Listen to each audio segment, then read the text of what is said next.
नमस्कार आत्मा मालिक, कसे आहात तुम्ही सर्व? उज्ज्वला लाईफस्टाईलमध्ये तुमचे खूप खूप स्वागत आहे. बहरलेली फुले तुम्हा सर्वांना सुगंध देवो, परमेश्वर तुम्हाला सुखात ठेवो, अशी मी माझ्या सद्गुरूंच्या चरणी मनापासून प्रार्थना करते आणि आजच्या व्हिडिओला सुरुवात करते. स्त्री देवतांना आपण कोणता गंध लावला पाहिजे आणि पुरुष देवतांना आपण कोणता गंध लावला पाहिजे आणि गंध नेहमी आपण कोणत्या बोटाने लावला पाहिजे आणि आपल्या स्वतःच्या कपाळाला टिळा लावल्याने काय होते या संदर्भाच्या माहितीचा आजचा व्हिडिओ मी तुमच्यासाठी घेऊन आलेली आहे. तर सर्वांनी व्हिडिओ स्किप न करता पूर्ण बघा. आत्मा मालिक. सर्वप्रथम पूजा करताना आपण जो देवाला गंध लावतो तो करंगळी शेजारच्या बोटानेच लावला गेला पाहिजे. ज्या स्त्री देवता आहेत त्यांना हळदी कुंकू लावावे आणि जे पुरुष देव आहेत त्यांना चंदन लावू शकता, अष्टगंध लावू शकता. दर एकादशीला पांडुरंगाला बुक्का लावला पाहिजे. पूर्ण दिवस आणि रात्रीचा एकादशीचा उपवास धरला पाहिजे. एकादशीच्या दिवशी हरिपाठ हा आपल्याकडून वाचला गेला पाहिजे अशा पद्धतीने. आणि तुळशीची पूजा एकादशीच्या दिवशी केली पाहिजे. शिवलिंगाला आपण नेहमी भस्म लावले पाहिजे.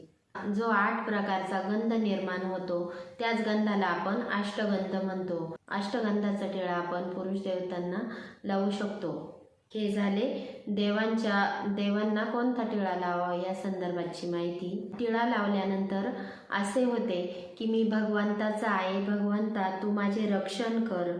भगवंताची कृपा आपल्यावर असावी म्हणूनच आपण आपल्या कपाळी टिळा लावायचा असतो. आणि टिळा लावताना नेहमी दोन्ही भवईच्या मध्येच टिळा आपण लावला पाहिजे. जो देवांना टिळा लावतो तो पण टिळा आपल्या कपाळी लावावा. तर अशा पद्धतीने देवाला आपण हळदी कुंकू कोणत्या बोटाने लावावे. स्त्री देवतांना नेहमी हळदी कुंकू लावावे, पुरुष देवतांना नेहमी चंदन लावावे, शंकराच्या पिंडीला भस्म लावावा, पांडुरंगाला बुक्का लावावा आणि आपल्या कपाळी टिळा लावल्यानंतर भगवंताची कृपादृष्टी आपल्यावर राहते. बस हा भगवंताने आपले रक्षण करावे, भगवंताची कृपा आपल्यावर व्हावी म्हणून आपण टिळा लावत असतो. आणि दर गुरुवारी तुम्ही थोडेसे पाणी घ्या, थोडेसे दूध घ्या किंवा गंगाजल घ्या, त्यात थोडीशी हळद मिक्स करा आणि तो टिळा आपल्या कपाळी लावा. कारण जो आपण कपाळी टिळा लावतो हळदीचा त्याने दर गुरुवारी जर लावला तर आपला गुरुग्रह हा मजबूत होतो, म्हणजे स्ट्रॉंग होण्यास मदत होते. आपल्या कपाळी टिळा आपण का लावतो या संदर्भाची माहिती जर तुम्हाला आवडली असेल तर व्हिडिओला जास्तीत जास्त लाईक करा, शेअर करा, सबस्क्राईब करा. पुन्हा भेटू अशाच नवीन एका व्हिडिओसोबत. तोपर्यंत तुम्हा सर्वांना आत्मा मालिक.